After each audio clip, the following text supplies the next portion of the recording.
परेशान आत्मा। हेलो दोस्तों, मैं अजय आप लोगों के लिए एक और कहानी लेके आया हूं जो कि एक परेशान आत्मा की है। ये कहानी एक गांव की है जिसका नाम है कोलागढ़। कोलागढ़ का जंगल बहुत भयानक है। उस जंगल में भूतों प्रेतों का ज्यादा डर था। वहां के लोगों का मानना था कि आत्माएं भूत प्रेत होते हैं। उन्होंने भी इस बात पर तब यकीन किया जब उन्होंने ये सब अपनी आंखों से देखा। उस गांव में एक औरत थी, उसका दिमाग कुछ ठीक नहीं था। उसका पति भी एक एक्सीडेंट में मर गया था, तब से वह कुछ अजीब सी हो गई थी। कुछ लोग उसे पागल कहते थे। एक बार की बात थी कि सुबह सुबह गांव का एक आदमी जिसका नाम भोला राम था, वह शहर की और कुछ जरूरी काम से निकल पड़ा। गांव के आने जाने का एक ही रास्ता था, वह भी जंगल से गुजरता था। इसलिए लोग उसमें अंधेरे में डर के मारे नहीं जाते थे और शाम होते ही कोई जंगल की तरफ नहीं जाता था। भोला राम जब उस जंगल से जा रहा था, गांव से कुछ दूर ही जंगल में उसे एक औरत की लाश पेड़ पर लटकती नजर आई। वह एकदम डर गया और भागता हुआ गांव वापस आया। कुछ लोगों ने उसे इस तरह से भागते देख कहा, क्या हुआ भोला राम, तुम तो अभी शहर के लिए निकले थे और तुम भागते हुए वापस क्यों आ गए? तब भोला राम ने बताया कि मैंने अभी किसी की लाश को पेड़ पर लटकते देखा। वह लाश किसी औरत की है। देखते देखते सारा गांव इकट्ठा हो गया कि क्या हो गया, कहाँ है लाश, चलो चलकर देखते हैं। तब सारा गांव उसे देखने को चल दिया। देखते क्या है कि एक औरत की लाश पेड़ पर लटक रही है। देखते ही गांव वालों ने कहा कि ये तो पागल लग रही है।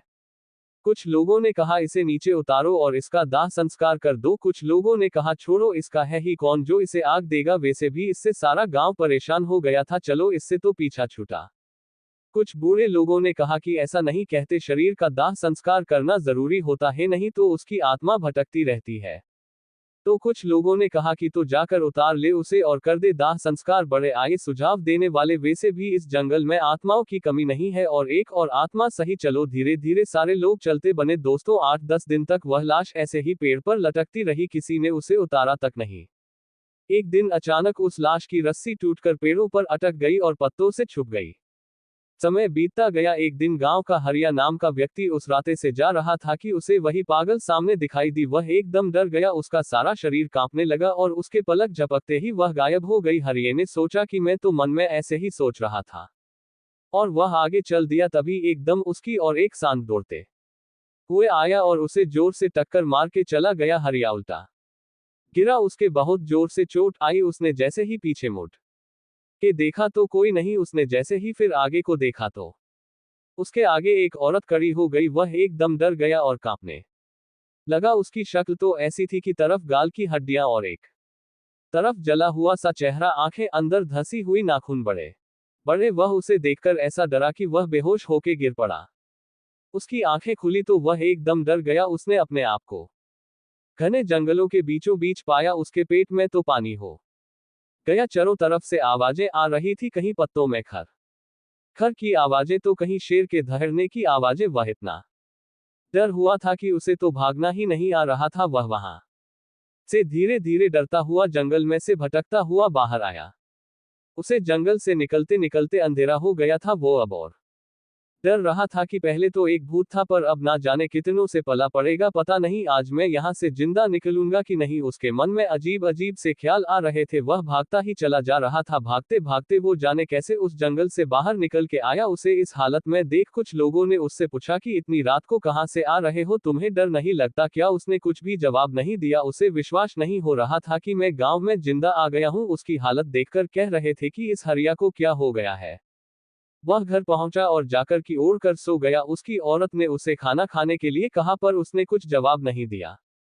उसने रात को एक सपना देखा और उस सपने में उसी परेशान आत्मा को देखा। वह उससे रो रो कर कह रही थी, मुझे बचा लो, मुझे इस नरक से बचा लो, ये लोग मुझे मार डालेंगे। ऐसा सपना देखकर वह उठ खड़ा हुआ। उसके पसीना निकल आया था और वह ये सोच रहा था कि ये सब मेरे साथ क्यों हो रहा है। सुबह हो गई लेकिन हरिया नहीं जगा। तब उसकी पत्नी ने उसे जगाने के हाथ लगाया तो उसे उसके चेहरे में उसी का चेहरा दिखा। वह चिल्ला पड़ा। तब उसकी ने कहा, क्या हुआ, तुम शाम से कुछ अजीब से डरे हुए लग रहे हो, न शाम को खाना खाया तुम्हें, आखिर हुआ क्या है, मुझे बताओ। तब उसने सारी बात बताई।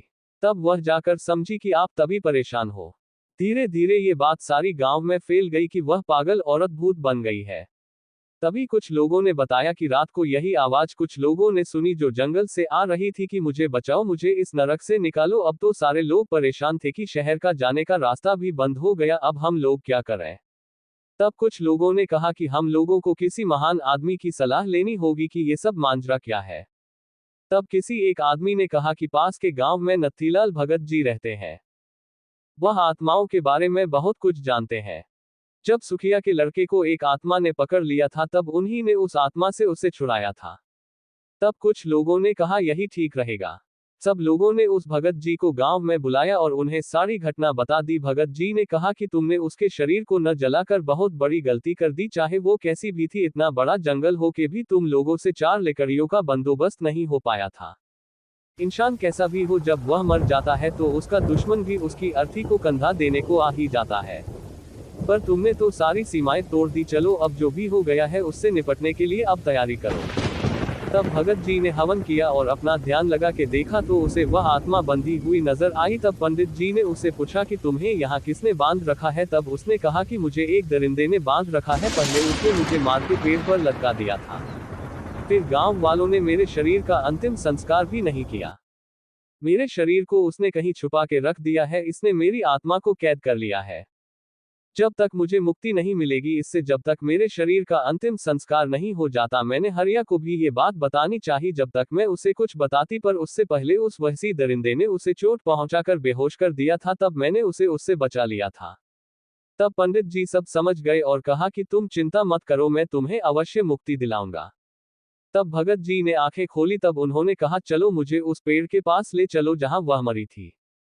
पंडित जी ने कहा कि जिस तरीके से अंतिम संस्कार करते हैं वह सारा सामान ले चलो। तब गांव वाले सारा सामान लेकर चल दिए, पंडित जी आगे आगे और गांव वाले पीछे पीछे। उन्होंने देखा कि वह पेड़ तो बहुत बड़ा हो गया है, वह बहुत घना हो गया है और लाश का कुछ भी अता पता नहीं है, नहीं उसकी हड्डियों का। तब पंडित जी ने कहा कि सारे लोग ऊपर चढ़ के ढूंढो, हमें ये काम शाम होने से पहले करना है। तब सारे लोग उस पेड़ पर चढ़कर उस लाश को ढूंढने लगे। बहुत देर तक वह लाश नहीं मिली। सारे लोग सोचने लगे लाश गई तो गई कहाँ, न हड्डियों का पता कहाँ गई, एक भी हड्डी नहीं मिली। तब पंडित जी ने नींबू दे दिया सबको और कहा जहाँ ये नींबू लाल हो जाए समझना वहीं पर लाश है। 2-3 मिनट बाद एक आदमी ने कहा ये रही लाश, ये तो हड्डियों का ढांचा है।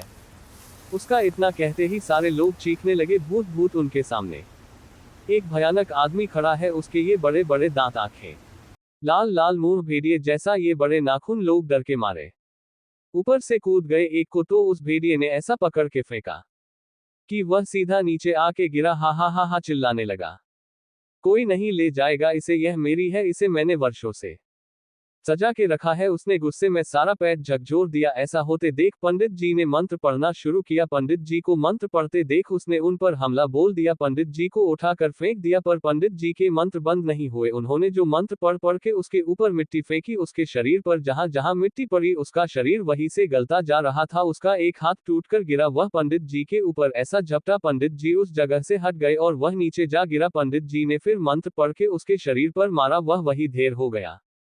उसकी आत्मा निकल के एक गांव वाले के अंदर घुस गई। उसने गांव वालों को ही मारना शुरू कर दिया। उसने तो एक का सिर फाड़ दिया और एक का हाथ चबा गया। इतना खतरनाक होता जा रहा था। उधर शाम होती जा रही थी, तब पंडित जी ने उसकी ओर रस्सी फेंकी और दूसरी और एक आदमी ने पकड़ के उसे एक पेड़ से बांध दिया और उसको 2-4 मंत्र पढ़ के मारे और लोगों से कहा शाम होने वाली है, इससे पहले यहां और आत्माएं आए, पहले उस शव को नीचे उतारो और उसका अंतिम संस्कार कर दो।